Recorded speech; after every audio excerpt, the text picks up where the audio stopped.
Today I'm fishing a canal out in the Big Cypress Preserve. I love it out here.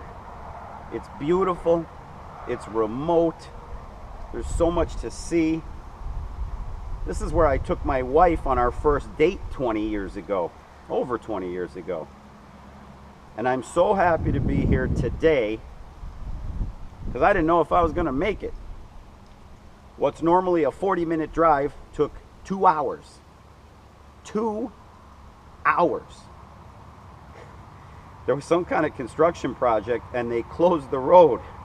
So at first I thought, no big deal. I got my tunes, I'll put the radio on, just relax and live with it.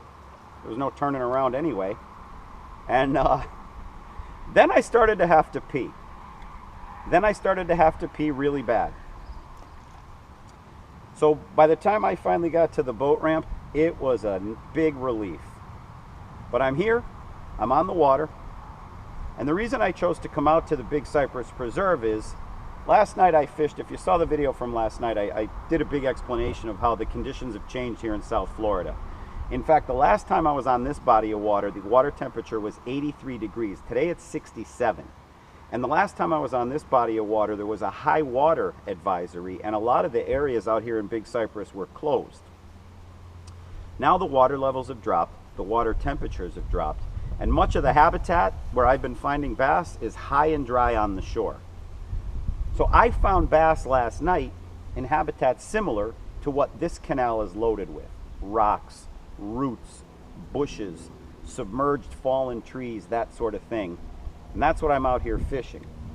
In addition, I watched a YouTube video last night, and a guy did a tutorial on how to fish cypress trees. He did good in a bass tournament, and that's how he did good. He was fishing the cypress trees. So I said, you know what?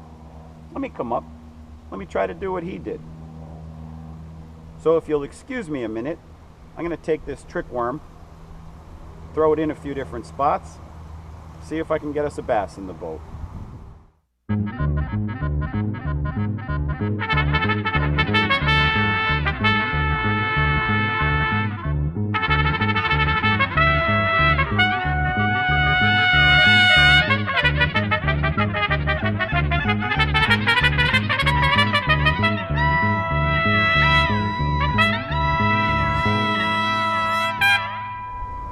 You've seen how sometimes I tell my son to stop and count to 10. He gets hyped up, he just starts throwing, he gets so excited about fishing, he ends up throwing up in a tree or getting tangled or something like that. So I'll say, Tommy, sit down and count to 10.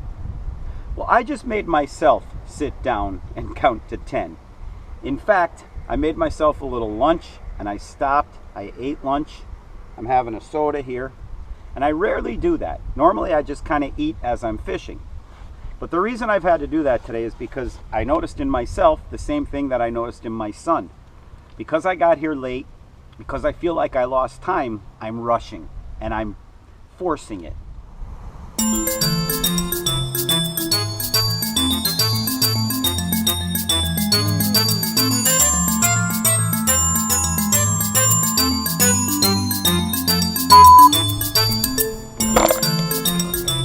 All right, I'm having. Boom. Nice. Okay. There's another bass. Oh,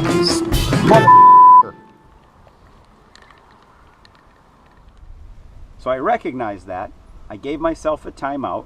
I sat down. Now my belly's full. I'm not thirsty. I got 2 more hours of fishing time left. Where, speaking of Tommy, I have to go pick him up at school. And I'm going to go at it like I just got here. Reset. Calm, deliberate, and get some bass in the boat. Right here I'm going to throw this trick worm because I tied it on for just this kind of condition. There we go. There's a hit. All right, finally. Okay, maybe our luck's going to change now for the day. Nice. Okay, let me shut this guy off. All right, there we go. Decent bass. Okay.